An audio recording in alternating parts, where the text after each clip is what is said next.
Briefing में कोई जो मेरी अपना जो ज़ाती ओपिनियन है, कोई ऐसी कोई एक्स्ट्रा ऑर्डिनरी बात नहीं थी जिससे कोई हमारे इल्म में इजाफा हुआ हो। और जो कुछ बताया गया वो बहरहाल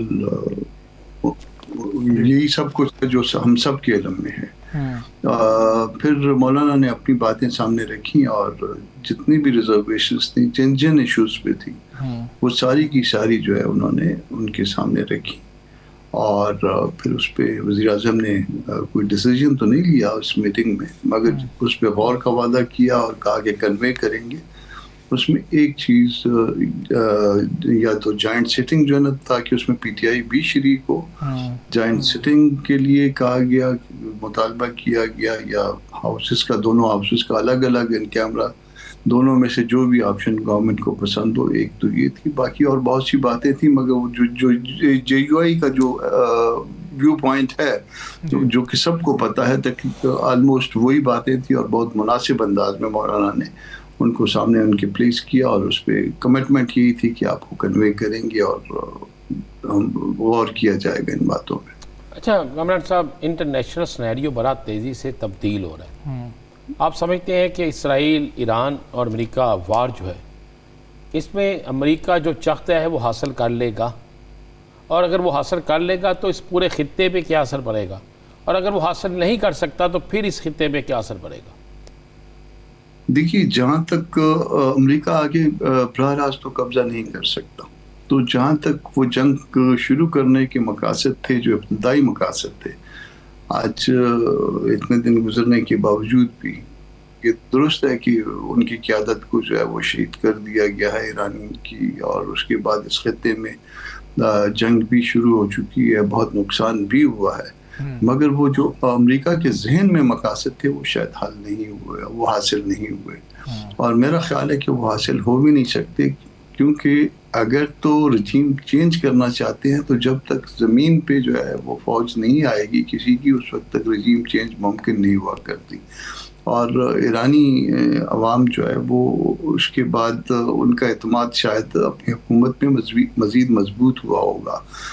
वजह उसकी ज़ाहिर है कि जब पहले दर्जे के लोग ख़ानदान के साथ कुर्बान हो जाएं, तो फिर अवाम का एतमाद, भले वो भूखे भी हों, भले उनको जो है ना और मसाइल का भी वो शिकार हों, तब भी जो है ना वो उस सिस्टम के ऊपर उनका एतमाद मजबूत हो जाता है। तो मेरा ख्याल है कि अमेरिका जो है इसमें शायद लूज कर रहा है, उसने बहुत बड़ा जो है ना एक गलती की है, और अल्टीमेटली जो है इसमें बहुत बड़े नुकसान के बाद जो है शायद उसको इस खत्ते से वापस जाना पड़े। साकिब भाई। कामरान साहब, ये बताइएगा कि एक तो अफ़गानिस्तान के हवाले से मौलाना साहब का जो नुक्ता नज़र आज तक रहा है, वो कदरे जो रियासत की पॉलिसी है उससे मुख्तलिफ है। क्या ये भी चीज़ पॉइंट आउट की गई इजलास के दौरान? और दूसरा, ये जो इजलास था, इसमें जो ब्रीफिंग है वो प्योरली सिविलियन साइड से, यानी कि दफ्तर ख़ारजा या वफाकी हुकूमत की जानिब से दी गई, इसमें सिक्योरिटी हुकाम के जानिब से कोई नहीं था? इसकी कोई ख़ास वजह थी? इसकी वजह बता सकती है गवर्नमेंट, बता सकती है कि सिक्योरिटी हुकाम की तरफ से क्यों नहीं थे कोई। हम इसमें एक्सपेक्ट करते हैं कि बहुत सारी ऐसी बातें हैं जिसको रिस्पॉन्ड सिक्योरिटी हुकाम कर सकते हैं। जो वज़ारत ख़ारजा की तरफ से जो ब्रीफिंग थी, वो शायद आपके बच्चों को भी पता हो वो सारे मामलात का, तो कोई ऐसी कोई एक्स्ट्रा ऑर्डिनरी चीज़ नहीं थी। कम से कम उस पूरी ब्रीफिंग के बाद जो है मुझे कोई मेरे इल्म में इजाफा नहीं हुआ। आप भी, अगर आप मुझसे ज़्यादा जानते हैं, अगर आप भी बैठे होते तो उसके बाद जो है वो इसी तरह से कहते। मगर ये है कि हमने तमाम तर अपने जो मामलात थे, जो JUI के तमाम कंसर्न्स थे अफगानिस्तान के हवाले से, जी, वो मौलाना साहब का जो नुक्ता नज़र है अफगानिस्तान के हवाले से, वो भी आपने हुकूमत के सामने रखा। मौलाना का जो नुक्ता नज़र है अफगानिस्तान के हवाले से, मशरिक़ वस्ता के हवाले से, ईरान के हवाले से, अमेरिका के हवाले से, इजराइल के हवाले से, पीस बोर्ड के हवाले से, तमाम चीज़ें मौलाना ने सामने रखी हैं, और वही नुक्ता नज़र है जो मौलाना कहते हैं। ٹھیک ہے سر، آپ کہہ رہے ہیں کچھ ایکسٹرا آرڈینری نہیں تھا. جو چیز ہمارے سامنے آئی وہ یہ تھا کہ شرکاء نے خطے میں امن کے لیے پاکستان کی جانب سے سفارتی کوششوں کو سراہا. سر JUIFA نے بھی سراہا؟ اب اس میں کچھ چیزیں تو ان کیمرہ جو ہے وہ ان کیمرہ ہی رہنے دیں. ٹھیک ہو گیا، ٹھیک ہو گیا. اچھا سر، اس پہ کامنٹ کر دیجئے گا کہ پاکستان تحریک انصاف نے یہ فیصلہ کیا کہ ہم نہیں جائیں گے، آپ لوگوں نے فیصلہ کیا کہ ہم جائیں گے اور اس فورم پر جا کر اپنے تحفظات کا اظہار کریں گے، لیکن PTI یہ کہتی ہے کہ ہمیں جو ہے ان کا حکومت کا بیہیویئر ٹھیک نہیں تھا، صرف ایسے کہہ لیں کہ بس رسمی طور پر ہمیں بلا لیا گیا تھا، حکومت چاہتی نہیں تھی، حکومت کی نیت بھی نہیں تھی کہ ہم آتے. تو اس سے سر آپ اگری کرتے ہیں؟ آپ نے وہاں پر پوچھا حکومت سے؟ اچھا کامران صاحب، جی ثاقب بھائی، اسی سوال میں کامران صاحب اسی سوال میں ایک چیز شامل کر لیں کہ اجلاس سے پہلے یہ خبر آئی تھی کہ مولانا صاحب نے منانے کی کوشش کی PTI کو، کیا ایسا بھی ہوا تھا؟ اسی سوال میں یہ شامل کر لیں.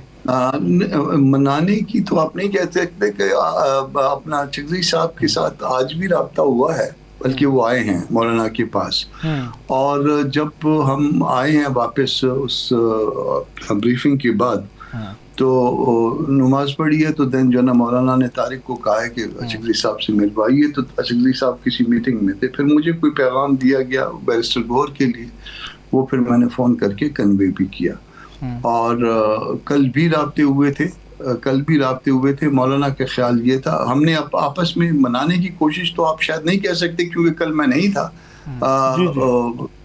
جس وقت بات چیت ہوئی، مگر مولانا نے جو میسج کیا تھا ہم سے رائے لی تھی، اور ہماری رائے یہ تھی سب کی کہ جانا چاہیے اور اپنے تمام تحفظات کو سامنے رکھنا چاہیے.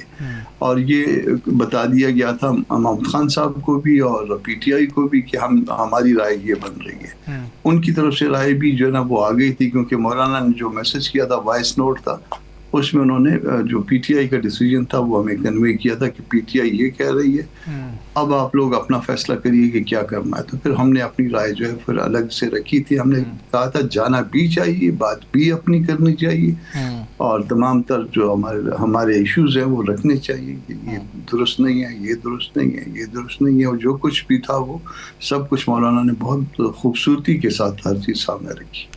میں نے ایک سوال کیا تھا، مجھے اسی کا سوال کی طرف میں دوبارہ آ رہا ہوں.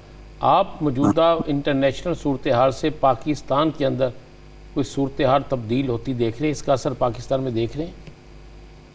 دیکھیے یہ جو صورتحال ہے بہت احتیاط کا تقاضا کرتی ہے. ایک تو افغانستان والے ایشو میں ہم کو انوالو نہیں ہونا چاہیے تھا اس حد تک، اور اگر انوالو ہو گئے تو اب اس کو جو ہے نا خوبصورتی سے نکلنا جو ہے وہ اس میں یہ ہمارا کمال ہونا چاہیے. دوسرا جو ہے نا بڑی ایک عجیب سی صورتحال یہ پیدا ہو گئی ہے. ایک طرف تو ایران ہے جس کو ہم بھائی بھی کہتے ہیں، ہمسایہ بھی ہے ہمارا، اور دوسری طرف سعودی ہے، وہ بھی ہمارا بھائی ہے، ہمسایہ بھی ہے، اور اس کے ساتھ ہمارے معاہدات بھی ہیں اور حرمین کی وجہ سے. تو ایسی صورتحال پیدا ہو گئی ہے کہ آپ کو لیڈنگ رول لینا پڑے گا، جہاں پہ کم از کم مسلمان کے اگینسٹ. افغانستان کے ساتھ بھی ہمارا یہی مسئلہ ہے کہ مسلمان کے اگینسٹ کھڑا نہ ہو،